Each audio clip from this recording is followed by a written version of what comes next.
Just a very clear clarification. I am actually not Spanish, I'm Mexican. I think my mom would like me to say that. But anyway, thank you all for coming.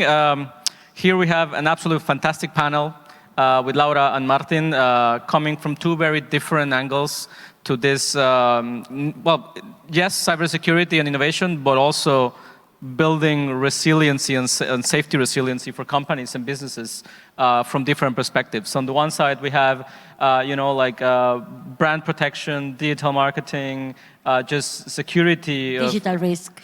Digital resilience, exactly. And on the other hand, we have Martin from the head of the Security Operations Center at Telia, who comes from a more telecom, large infrastructure provider who deals with different kinds of challenges. So, we have a few questions for them today. We're going to start with a couple of ballpark questions for the both of you, and then you can elaborate, and then we can go into the more nitty-gritty of what you both do on your own side. Is that okay? Fantastic. Thank Great. you. Yes. All right. So, how is cybersecurity evolving, first of all, from just a technical safeguard or just like the technical part of having a business or, infrastructure for your company, and more of a strategic enabler for business growth and business innovation?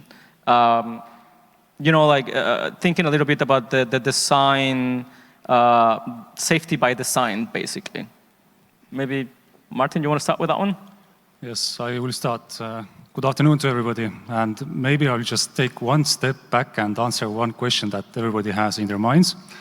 Why are Estonians speaking so much about digital and cyber and all that? So the saying goes that probably Estonians are very enthusiastic about that particular field because then we can directly avoid any contact with any other persons. I don't know whether it's true or not, but obviously wherever you have some digital services, you need to have also cyber as a domain as well. Going back like 20 years ago, we did have our DDoS attack. It was conducted by our lovely neighbors, Russia. And the reason why I'm bringing that topic up when it's like 20 years is very simple. The things that or the lessons learned that we got from that, they are still relevant today as well. And I remember this, I think it was also a Thursday afternoon. I went back from work. I went to the supermarket, or supermercado, as you say here in Spain, and tried to buy some groceries. My card didn't work. My payment card was not working. All right, sometimes happens. I will go to the ATM and try to get some money. What didn't work? Right, the ATM. I shrugged my shoulders, thought, okay, I still have some excellent pasta at my home, so I will go and just take some gas from the gas station. But obviously, if you don't have any card payments, you don't have any cash, then you're not going to take any gas either. So all in all, that was just one night. We survived. But you can guess what happens if you have the same situation for 48 hours, for 72 hours, etc., etc. So my point here being is that, was it a technical incident?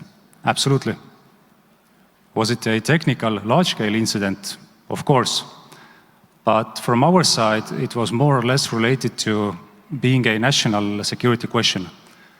How do you survive 72 hours without food, without electricity, without gas, without heating? As you might know, in Estonia, we are not blessed with that kind of weather as it is here in Valencia.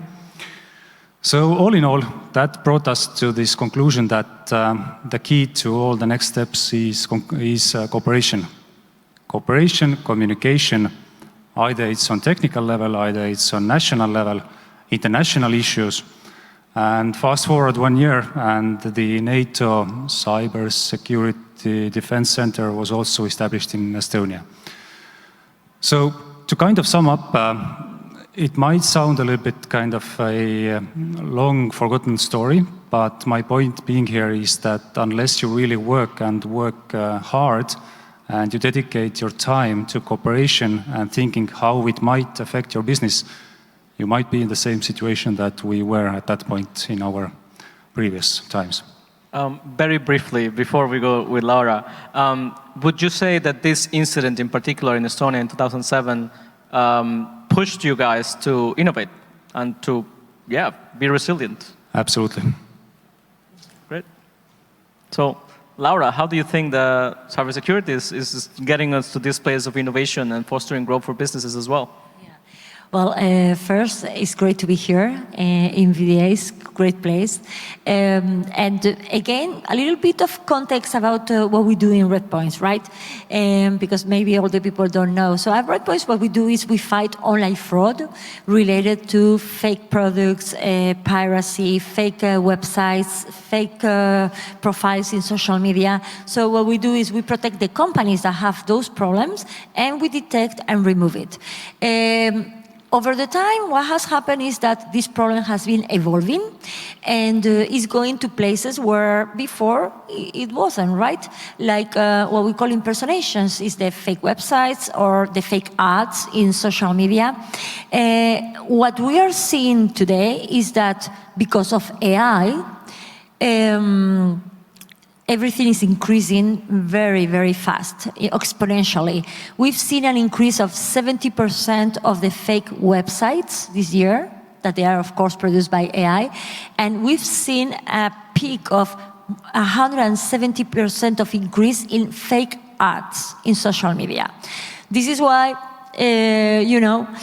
more and more, every kind of company, not anymore only the manufacturers, but also the ones that provide services need to be aware of this kind of stuff. Let me tell you something about cyber, especially cybersecurity. We talk cyber like if it was one single thing. Cybersecurity is broadening so much, and now I will say that not only every company, but even every individual, has to be aware of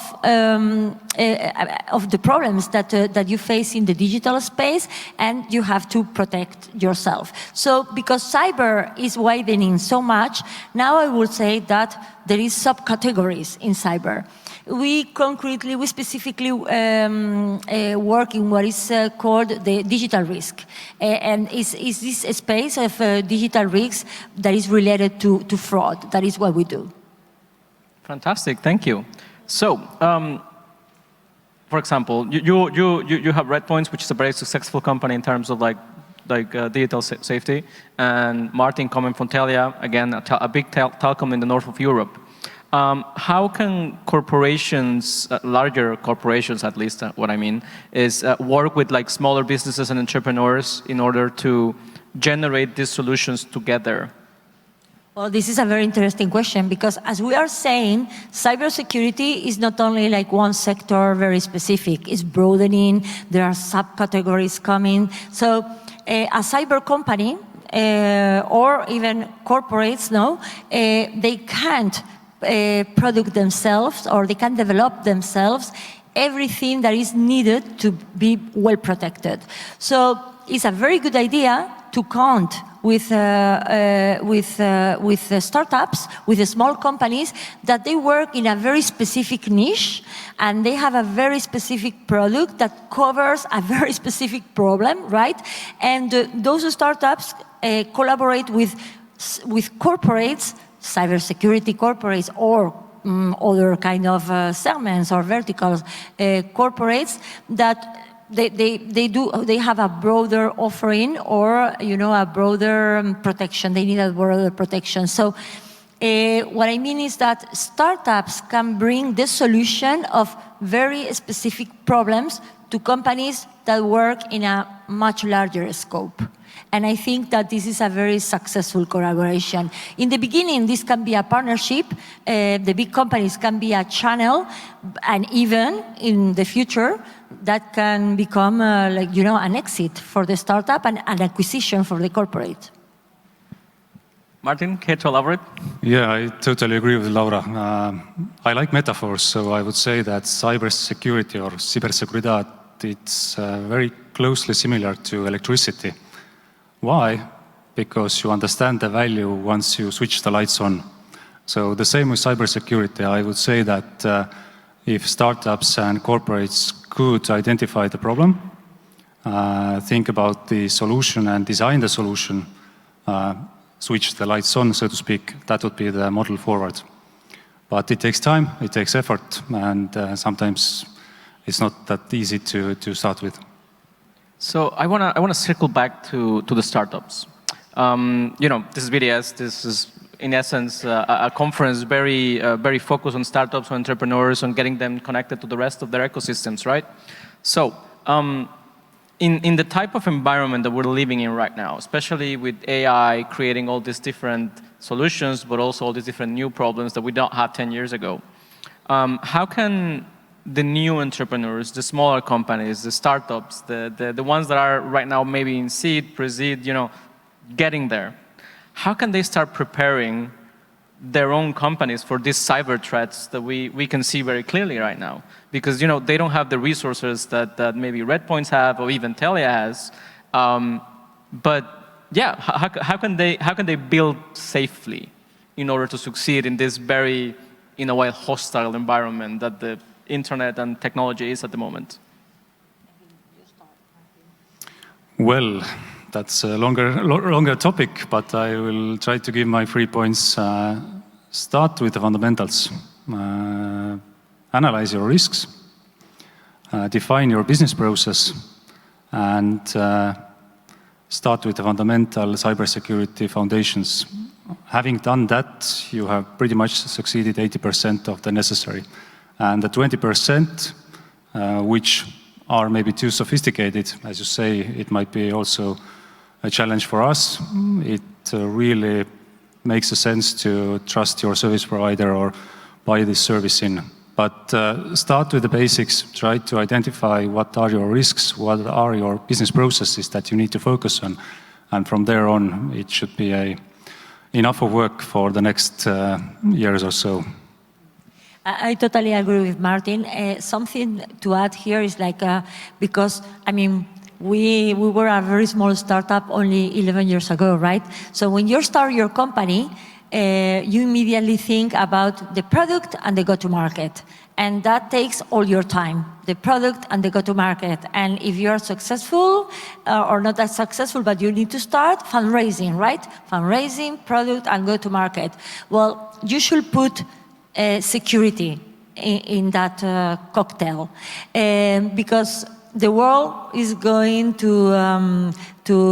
it's more and more, let's say, a more dangerous world out there in the digital space, right? And you need to protect your company. And as you grow, if you don't protect your company, you're going to lose it all. So it's very easy. It's much easier if you start from the very beginning to think about security and to put the measures in place, the measures that you were thinking. Just by thinking that you have to do it and to be conscious that out there is very dangerous and that you have to protect yourself, you have a lot done. And then start. Absolutely. So I'm going to dig in a little bit on your both personal profiles now, if that's okay. So Laura, Redpoints basically protects brands globally. They protect it from cyber piracy, digital piracy, and counterfeiting, for example. From what I understand, it's a very AI-focused company in the solutions that you implement. But how has the use of AI for Redpoints has transformed your approach to online brand protection, or how brands should be acting digitally, basically? Well, we created a total disruption, right? So when we started, the idea was to put technology into a space where there was no technology, and that was a total disruption. So, because as I was explaining before, the main processes are detection, monitorization, and removal. And to do that, AI was a big ally for us. So we started to produce AI and to develop AI since the very beginning, in 2015. Of course, the AI that we were putting in place at that moment was more about machine learning, image recognition, logo recognition, all of that. And when generative AI came to our lives 3 years ago, we also use it, but more, let's say, for predictability, for scorings, for internal processes. Why is that?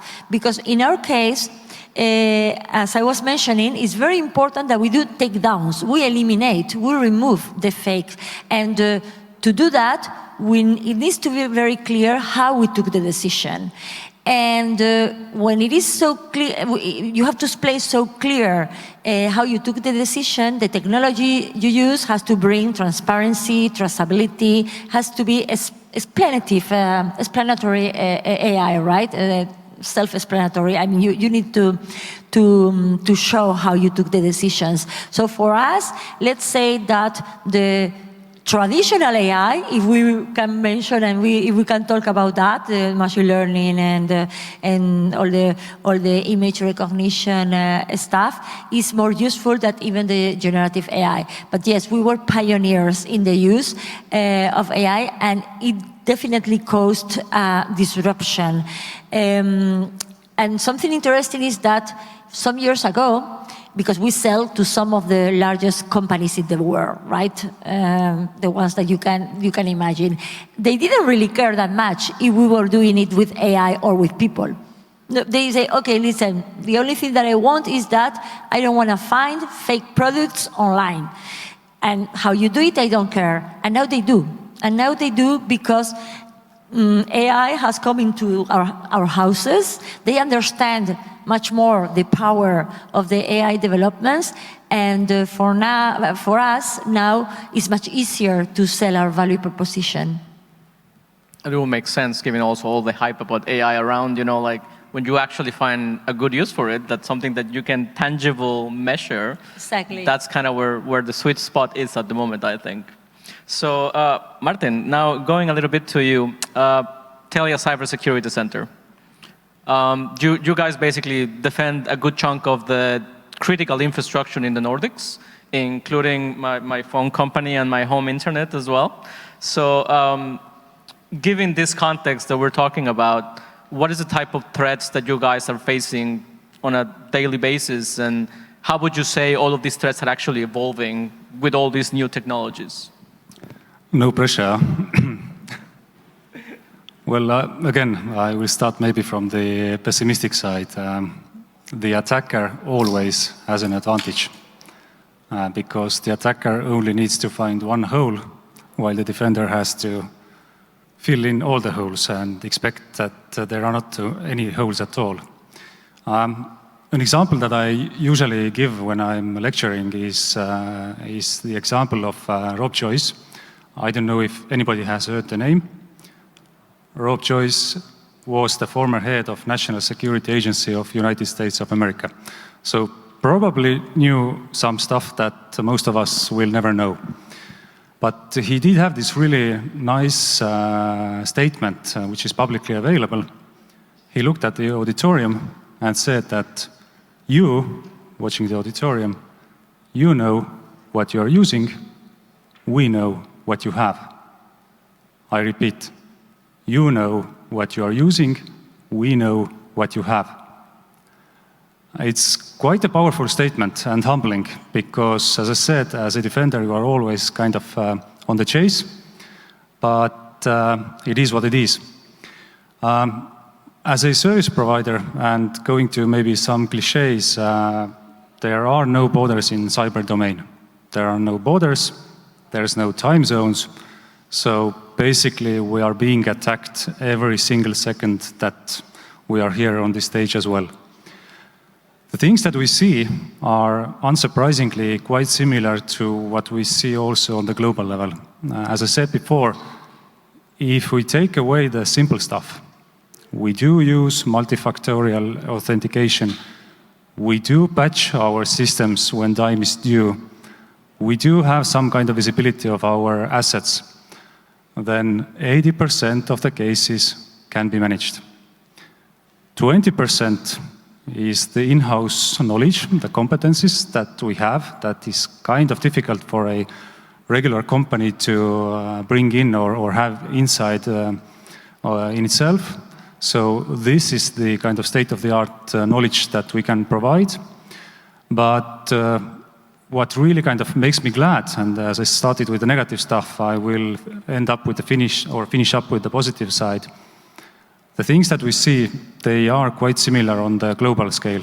So again, please use MFA, please patch your systems. If there are some iOS updates, you don't have to be the first person in 24 hours. Just wait 24 hours and do then. If you are a system administrator, patch as soon as possible, because it's always a game between cat and mouse. So all that considered, I would say we feel the pressure, and we still don't know what we don't know. If we think in the future also the AI, but it's a constant process, and maybe that's the last part to emphasize, that cybersecurity is always a process. It's never an end state.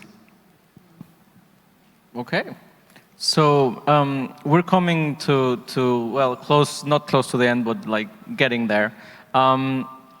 You were talking about the National Security Agency of the US, and they know, and sometimes we don't, but to be perfectly honest and transparent, Martin used to be the Chief Information Security Officer at the Estonian System Authority, which is already getting there. So probably a lot of NDAs in the middle, so a lot of things he cannot really tell us. But anyway, moving on. Laura, something that we were discussing previously is basically a call to action that you wanted to do on stage that has to do with getting more people into the cybersecurity industry, basically. How are you envisioning this, and what are the things that people in the audience here could take from this talk about this topic in particular? Yeah, well, as we were saying, the cybersecurity industry is growing exponentially. We can also talk about traditional cybersecurity and now the adjacent markets, no? The adjacent verticals. So when you are creating or starting a startup, you gotta see also the opportunities, right? And I'd like to encourage here entrepreneurs that they're looking for their next adventure, maybe to go into the cyber industry. And this is a call of action, no? Because the cybersecurity industry in Spain is not that big. Like when you look at Estonia, no, how big it is. Here we have very low number of cyber companies and cyber startups. And in the world today, we're going to a place that I didn't think that we were gonna go, but here we are, right? Where the borders are real now. And every area has to provide for their own security. So we're gonna need cyber companies. So this, I'd like to encourage, entrepreneurs to start cyber companies here. Not only for the Spanish market, of course, always thinking always global, for the European and for worldwide. I think that's a very noble call to action and something that will be very needed in the days to come. So we have 5 more minutes. I have 2 more questions. One has a lot to do with more recent events, especially in terms of AI and how the industry is developing at the moment. We have a lot of hype around it. There's a lot of companies trying to implement new solutions on top of foundational models and critical infrastructure. I would say that probably a few founders here are actually building something on top of some LLM or some larger foundational model generally. How can companies, in a way, prepare for working on top of models that they don't really control? Because at the end of the day, we can see how these things can go, especially, for example, with Meta shutting down API access for a lot of third-party apps to WhatsApp recently for cybersecurity reasons, maybe. But yeah, so what can they do about it? Well, before we were saying that startups, a good way to protect themselves is to be conscious that they have to protect themselves and to include security in the cocktail at the beginning, right? Well, this is the same. It's like you gotta be conscious that the LLMs are going to are increasing the kind of things they can do more and more. And for instance, we were talking before how in our case, now we gotta find out how we detect and remove all the fakes that are happening in the LLMs, because everybody probably knows that OpenAI recently closed an agreement with Shopify, and the most recent next one is Walmart, right? To start selling things in the LLM without leaving the LLM, no? In the own LLM. So they're going to start buying good things and also fake stuff, right? So now, ourselves knowing this, we have to prepare ourselves, we have to develop, we have to develop our technology, our product, to be able to find and remove the stuff the same that we do in marketplaces or social media. So I guess that everyone, every company has to analyze their own processes, their own products, and see how the LLMs or other algorithms or other models are impacting your own processes. Martin? Well, I have a really simple solution to that. As a former CISO, 2 terms, business continuity plan and conducting risk analysis. What do I do? Why do I do it? And if something happens, what's the plan B or plan C? Easy to say, I admit, but this is how we usually operate. That we always have risks. Some risks we can mitigate, some we cannot, but it's something to think through. Okay. So 2 minutes, and then this is my last question for both of you. And you have basically a minute each. What keeps you up at night? In terms of cybersecurity, you don't have to share anything else if you don't want to. Well, in my case, very briefly, we are in a world now very unstable. And, you know, as a CEO, you always have plan A, plan B, plan C. We are in a world that you have a plan, which is what you do today, and you don't know what's going to happen in 3 months, in 6 months, in 1 year. So you really got to learn to work in that instability. And for me, that's the instability. There is also the geopolitical instability, the macroeconomic uncertainty. When there is this macroeconomic uncertainty like it is now, is difficult. And sometimes that wakes me up at night. I don't really know what to say to that. I think the answer is no, nothing keeps me awake, because our processes have been built in a way that it really doesn't depend on one person as such. We are being attacked all the time. As I said, we know what to do, and it's a work in progress all the time. So I sleep quite well. I have to admit that having lived in Estonia for a few years by now, I think that is probably the most Estonian answer you could have given me in this panel today. So I guess it is what it is. So anyway, thank you both. This has been a really good conversation. I hope people in the audience will have something out of it at the end of it. And yeah, I think that's it. Thank you all. Thank you for listening. Thank you. Thank you.